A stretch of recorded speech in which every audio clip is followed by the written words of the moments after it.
Just went to O'Reilly's to pick up some exhaust manifold gaskets for my truck, and took the dog with me, but he doesn't want to get out. Come on, buddy. Let's go inside. Come on. Come on. Come on. No? Too comfortable?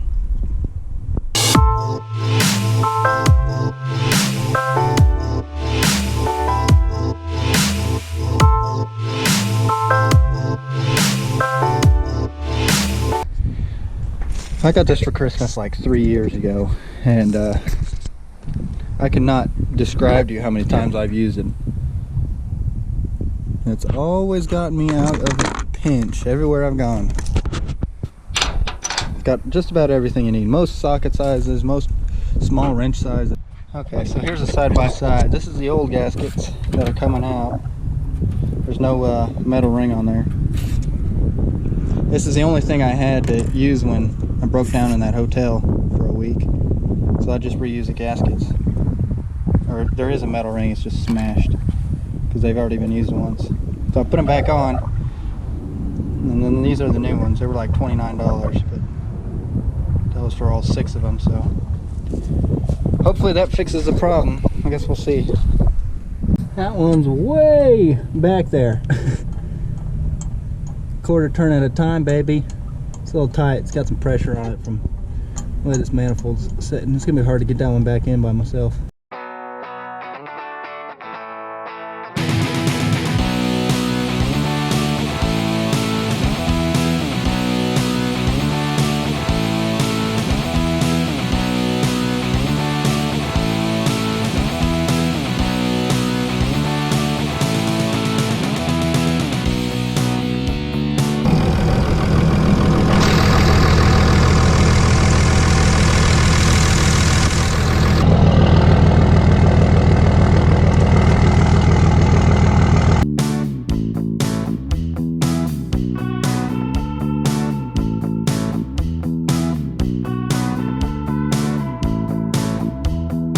I just got a phone call. Got a buddy coming over tomorrow night, so that'll be Christmas Day night.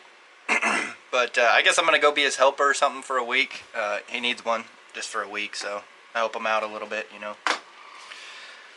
Grind some beads and sling some leads, I guess is what they say. Anyways, that's what I'll end up doing. That's what I'll end up doing next week. But he's coming over tomorrow night, so I gotta maybe do a little cleaning. I can't go to the store because well, I guess I could today, but it closes at 6. I really need to put those manifold gaskets on before I drive my truck anymore. Yeah, it's just gonna be another lazy day waiting on the new year, I guess.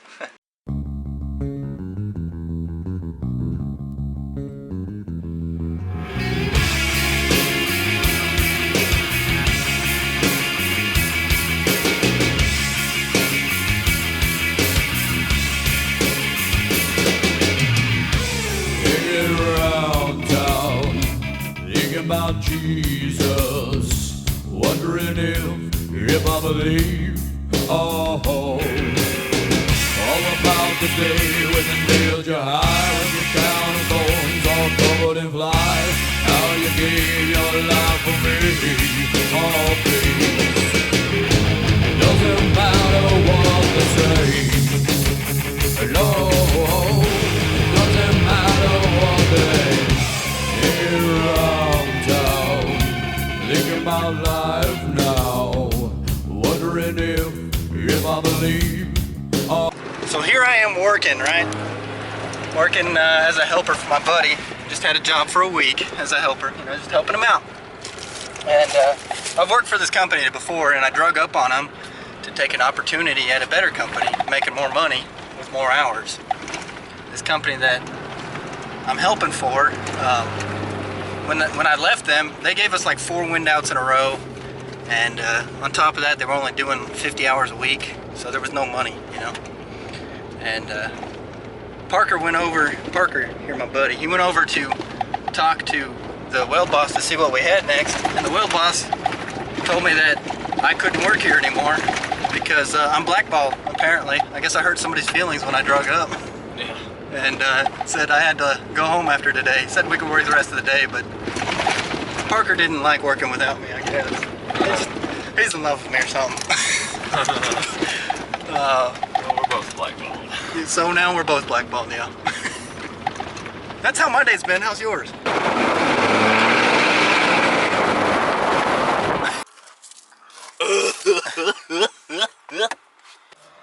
Homie. So what we're doing today, building a mud board. There's ice on everything. It's just now starting to melt, but icy and cold. I was sleeping early. Yeah, made a good breakfast. Then we went out to Ace and got some board. The best breakfast I've ever had. Oh, like the ones who die shooting up the dream. Only sun laying dead on the street. Keep your eyes if you wanna bleed. Oh, it doesn't matter what they say.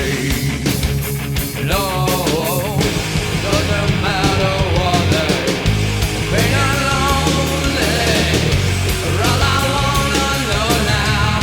I could have died about 1,000,000 times, but something saved me.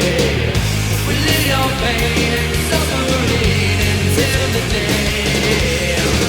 I tried to tell you about 1,000,000 times, but were you listening? I wanna be like you.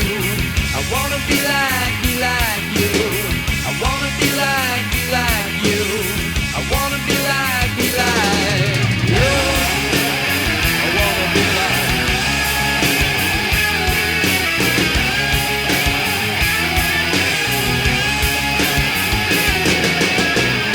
It doesn't matter what they say. No, it doesn't matter what they say.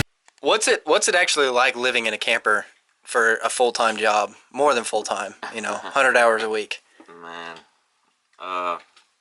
Do you enjoy it? Do you wish you stayed in hotels? Do you wish you bought apartments? So the thing about it is basically the pros and cons. okay. The pros, definite pros is you have freedom. This is freedom, basically. You know what I mean? You don't like this, you don't like where you're at, you can move 20 miles away, to be in a different park, a better park, at the drop of a hat. You live in an apartment and you pay your rent money at the end of every month or the first or whatever it is for something you'll never own. Yeah. You'll never own that apartment. And that guy probably doesn't, the guy that owns those apartments, he's probably not around. He's in, some big city or whatever, living the dream, doing whatever. So, to me, the pros are definitely the freedom. The pros are that you own this. This is yours. Yeah. To do whatever you want to with. Yeah. I can remodel it. I can Right. do. Yeah. Right. Yeah. And then the cons are that it's yours. Yeah.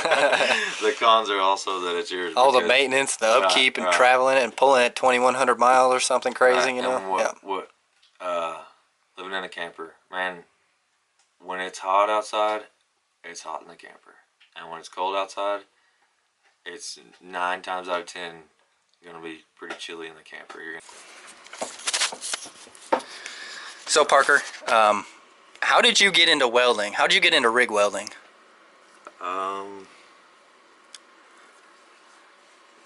Basically, Like, what was your first welding job?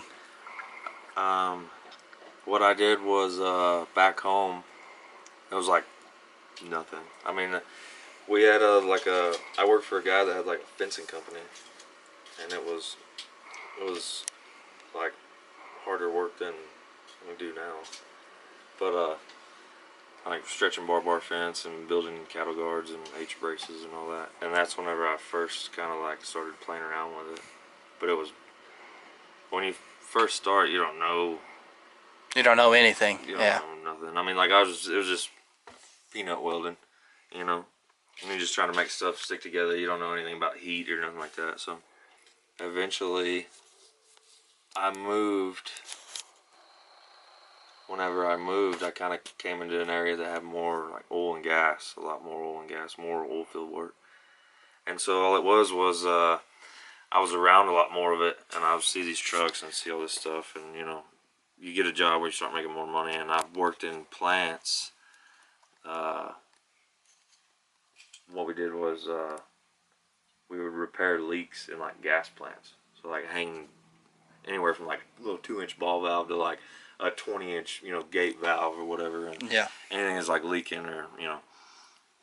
But I'd see the guys that are like over there fabbing up new stuff, you know, whatever, whenever these plants are getting built and everything like that. I got more into it, and I got hired on by one of those gas companies, actually. They're telling me they need welders like crazy, and I got hired on to be a foreman, actually.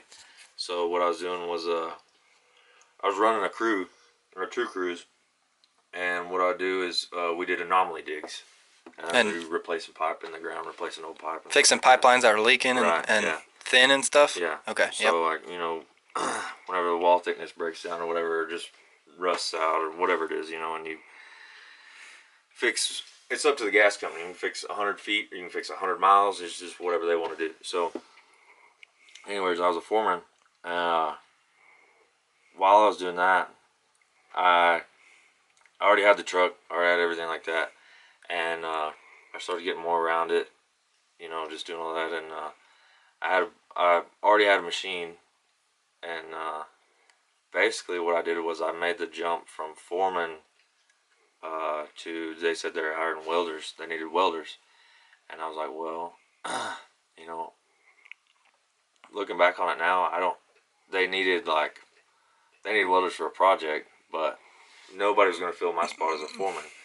So they weren't going to hire anybody in my place. So basically what I did was I would run jobs every now and then. I'd run these like 5-man crews, you know, and I would carry around track hose and whatever. And then they'd have a contract welder. Well, I guess the work started slowing down, and they started laying off contractors. So they wouldn't bring on as many contractors. They wanted to go all in-house, use everybody. So anyways, they laid off some contract welders or whatever. And they asked me, they're like, is that something that you would want to do? And I said, yeah, and I ended up taking a test for them. They're telling me they need welders like crazy. And I got hired on to be a foreman, actually. So what I was doing was I was running a crew, or 2 crews. And what I do is we did anomaly digs. And we replacing pipe in the ground, replacing old pipe. Fixing pipelines that are leaking and thin and stuff? Yeah. Okay, So, like, you know, whenever the wall thickness breaks down or whatever, or just rusts out or whatever it is, you know, and you fix, it's up to the gas company. You can fix 100 feet or you can fix 100 miles. It's just whatever they want to do. So, anyways, I was a foreman. While I was doing that, I already had the truck, already had everything like that. And I started getting more around it, you know, just doing all that. And I already had a machine. And basically what I did was I made the jump from foreman to, they said they were hiring welders. They needed welders. And I was like, well, you know, looking back on it now, they needed welders for a project, but nobody was going to fill my spot as a foreman. So they weren't going to hire anybody in my place. So basically what I did was I would run jobs every now and then. I'd run these like 5-man crews, you know, and I would carry around track hose and whatever. And then they'd have a contract welder. Well, I guess the work started slowing down, and they started laying off contractors. So they wouldn't bring on as many contractors. They wanted to go all in-house, use everybody. So anyways, they laid off some contract welders or whatever. And they asked me, they're like, is that something that you would want to do? And I said, yeah, and I ended up taking a test for them. And whenever I tested with them, it was rough. It was a very, very rough test. I mean, like, I knew what I was doing. Yeah, enough to get by, but right, but I didn't practice. And, you know, welding for me was like, we broke this, you know what I mean? We broke a tooth on the backhoe bucket. Yeah, and just put it back on, whatever it takes, So, anyways, and so I took that test, and he told me, the inspector told me, he was like, I don't really like it. I don't really care for it, you know, I feel like you could do better. He was like, but let's just, and that was the visual. Yeah. And I was like, perfect, you know. Yeah. So I haven't even cut anything yet. yeah. So, anyways, he was like, "Well, no, we'll go ahead and bend the straps and everything like that." So, and I didn't even know how to use a strap cutter. They had a strap cutter. Yeah. And I was just telling him, I was like, "Man, I'll torch this out real quick or whatever, you know, and then hit him with a tiger paw." And he was like, "No," he was like, "We'll use this." So I set up this strap cutter on this like an 8-inch, you know, coupon or whatever, and it was an 8-inch and a 2-inch and a 6G. Yeah. So anyways, I want to say I Matabo'd the 2-inch. Yeah, that's what I did on my Anadarko test. And on the 8-inch, I used a strap cutter. And man, I had no idea, honestly, how to use one. So I mean, like I understood the concept of, you know, it is what it does, but yeah, I didn't know like stuff that you would know later down, like put something in the pipe. So you're not just blowing slag. Yeah, or on slow down on the weld when you get to cutting through the weld, because it'll just blow it out. Around it, yeah. So I didn't know any of that. Yeah. So I'm just sitting here like hauling, you know, butt trying to get this thing cut. So I cut it out or whatever, and I just blown slag. I mean, all over the other side of the inside of this pipe. And I just remember there was another guy in there testing too. And he walked up to me and he was like, "Hey man," and he was an older dude. He's like in his 40s. And he was like, "Hey man," he was like, "Well, why don't you do this?" And what he did was he had an empty box of rods. Yeah, empty rod box, and flattened it out, smashed it, and stuck it in there. Yeah. And anyways, I cut the next ones like that, and I was like, "Man, why didn't I think of that?" You know what I mean? But that's how it goes everywhere you go. Inexperience is a lack of exposure. Yeah. So, and I had no clue about anything, you know what I mean? I mean, like, I knew we're making live tie-ins, we're doing this, we're doing that, but I was the guy standing there, like, you know, check the LELs before so-and-so jumps down in there. I was like, let's, you know, replace this much pipe, we'll load it up and then drop it down the ditch, whatever. You know? So, I was the guy that was taking pictures of all of it. I wasn't the guy that was down in there doing it, you know? Yeah. I don't necessarily do this. I don't do this for all that. I do it because it's what you love to do. It's what I like to do, and really I'm pretty decent at it. And I'm pretty good around people. I'm pretty good at talking to people, and making connections that's half of it. Yeah. And then not only that, but you know, basically 90% of the people, I guess. Well, I can't say that because I don't know, but a lot of people do it for the money, and that's pretty much why I'm doing it, so that later in life, you know, everything will be set up. And just whenever things start getting rough and you lose a job or whatever, you just remember, you sit down and you think, and you remember, this is why I'm 12 hours from the house. You know what I mean? Or this is why, you know, I came this far, you know what I mean? And I've been through people that don't like me. I've been through getting ran off of jobs. I've been through busting x-rays. I've been through busting tests. And what you remember is where you came from. You know, I built this truck up to do something that I want to do, and I'm not doing this for anybody but me. Thanks for watching, guys. Thanks for sticking through it if you did, and if not, that's cool too. I hope you guys just had a great Christmas, that you got to spend some quality time with your friends and family, and it was just good. I hope it was. I will see you guys next time. Bye y'all later.